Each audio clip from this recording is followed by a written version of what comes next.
Bienvenidos nuevamente a su canal Consejería de Negocios con el Dr. Z. Hoy vamos a hablar de un tema que quizás no sea muy conocido para muchas de las personas que lo van a escuchar, aunque todos entienden y comprenden bien la importancia del tema. Ahora la cuestión es cómo hacemos que esto se haga realidad. Y de lo que estamos hablando específicamente es de dejar un legado. Primero empecemos por entender la palabra legado, qué es, de qué se compone y por qué es importante. Un legado es algo simple, aunque al estarlo haciendo quizás se pueda convertir en algo un poco más complicado, pero un legado es simplemente dejar algo que permanezca después de que nosotros ya no estamos en este planeta con vida. Algo que nuestros hijos, nuestros nietos o los familiares puedan regresar y revisar y entender que eso fue lo que hicimos, que eso fue lo que fuimos y que eso es lo que hemos sido. No solamente historias que se van borrando con el tiempo, pero de hecho algo más importante, más sólido. ¿Cómo hacemos entonces para dejar un legado? Cada uno de nosotros tiene nuestra propia historia. Llegamos aquí a este país de alguna manera, o hemos vivido en este país de alguna manera, o hemos creado nuestro negocio de alguna manera. Y el legado simplemente es buscar la manera de hacer que eso perdure con el tiempo. O sea que las historias, las memorias, las cosas que hemos hecho y que hemos ido pasando puedan perdurar en el tiempo y puedan permanecer como algo que los futuros parientes de nosotros, hijos, nietos, familiares en general y otras personas, por qué no decirlo, puedan ver cómo es que hemos logrado lo que hemos logrado y cómo hemos hecho lo que hemos hecho. Eso es un legado. Y la mejor forma de dejar un legado es obviamente de dejarlo escrito. Existen otras cosas que se pueden hacer como crear un patrimonio y dejar el patrimonio, pero el patrimonio se refiere a cosas físicas, materiales, dinero específicamente, y esas cosas con el tiempo van perdiendo no su importancia, sino van perdiendo la validez porque llegan otras personas y crean otras condiciones para crear el dinero o los recursos necesarios para vivir. Entonces, el legado tiene que ser un escrito específicamente. Estoy hablando de quizás dos tipos de escrituras. Una escritura biográfica, una biografía de quién eres tú, una biografía de lo que has hecho, una biografía de dónde viniste, una biografía de tu familia y una biografía que es simplemente un libro que se escribe acerca de uno mismo. Ahora, esto es un poco difícil hacerlo porque cuando nosotros escribimos acerca de nosotros mismos, no nos concentramos efectivamente en lo que queremos hacer o decir, porque pensamos que es un poco arrogante y quizás hasta pues algo que no nos hace sentir bien. Es como cuando estamos hablando frente a una cámara, que no nos gusta cómo se escucha nuestra voz, que no nos gusta cómo nos vemos en la imagen en la pantalla. Todas estas cosas tienen sus significados y sus razones de ser, pero se resumen básicamente a no querer tener ningún sentido de vanidad o de arrogancia. Ahora, el legado no se trata de vanidad o de arrogancia, sino más bien se trata de dejar algo que nuestros familiares en el futuro puedan leer y saber exactamente qué estábamos pensando, cómo lo hicimos, quiénes fuimos, por qué hicimos las cosas de la manera en que las hicimos, si esto logró tener los resultados que estábamos buscando o si tuvimos que intentarlo varias veces antes de poderlo hacer.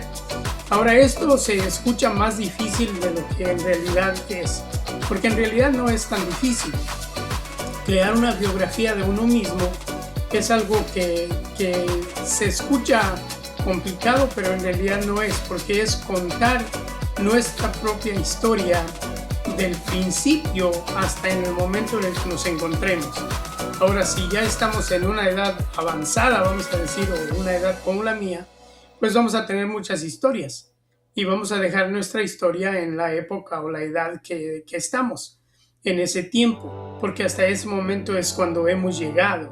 Después se pueden escribir otros capítulos de ese mismo libro, dando a conocer las siguientes cosas que hayan pasado.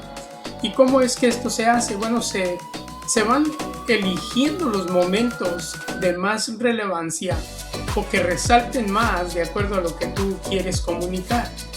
Por ejemplo, si hay el nacimiento de un bebé y se puede contar la importancia que ese momento tuvo para las personas, o también se puede contar lo que vino a traer como conflictos y cosas como retos que se fueron convirtiendo en esos momentos. Esta es la importancia de escribir una biografía, y una biografía honesta que cubra todas las cosas, pero esto se hace con dos motivos. Uno, para que la familia tenga un punto de referencia de qué es lo que tú has hecho, de dónde has venido, de cómo has llevado la vida, número uno. Pero número dos, y quizás más necesario en estos momentos, es que te da un punto de referencia para que tú puedas hablar con mayor autoridad dentro de los grupos que te presentas. Entonces, solamente de presentarte tú o yo, por ejemplo, como Salvador Zamudio, y vengo a hacer X trabajo, bueno, me puedo presentar con referencia al libro que escribí, porque al final es un libro lo que estás escribiendo. Y ese libro te da autoridad porque ahora ya no es simplemente fulano de tal o fulana de tal que está frente al público, sino que ahora puedes presentar tu libro como punto de referencia. Y si tienes historias interesantes o cosas que tú hayas hecho que le puedan servir a las personas que vienen detrás de ti, pues todavía mejor, porque eso quiere decir que hay un beneficio adicional.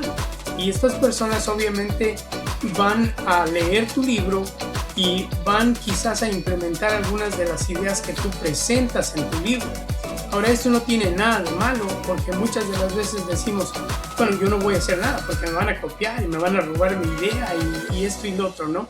Pero se dice, especialmente en el ambiente de los negocios, que no hay mejor forma de halago que no sea ver que se nos copian las ideas. Porque al copiársenos las ideas o otros implementar las ideas que tú tienes, quiere decir que esas ideas son buenas, que valen la pena. Y por eso entonces no es malo que tú contribuyas con ideas. Aparte de eso está la otra idea o el concepto de que mientras más nosotros aprendemos, mientras más nos preparamos, mientras más entendemos las cosas a nuestro alrededor, tenemos más obligación de apoyar y de enseñarle a los demás.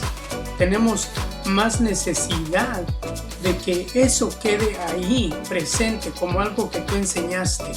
Ahora, si se ve de una manera un poquito más filosófica, bueno, la única manera que los seres humanos tienen de sobrevivir al tiempo es a través de dejar ideas funcionales que otras personas pueden aprovechar.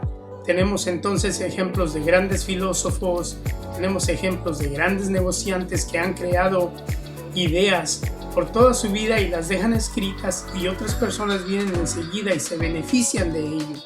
Toman ejemplos de lo que está escrito y esa es la manera en que aprendemos. En nuestras culturas originales, aprendíamos de manera verbal, donde una historia se pasaba de boca en boca y de generación en generación. Afortunadamente ahora tenemos muchos otros métodos. Tenemos libros que se pueden escribir y que nosotros podemos escribir. Tenemos también las grabaciones que podemos hacer con algún sentido específico de enseñar algo, de hablar de algo. Y tenemos también, obviamente, todas las formas de grabar información y de hacerla que perdure por el tiempo, que quede grabada. Esto entonces hay que hacerlo con una intencionalidad de que nuestros futuros descendientes puedan tener esa información a la mano para que les sirva a ellos y la puedan utilizar en un futuro.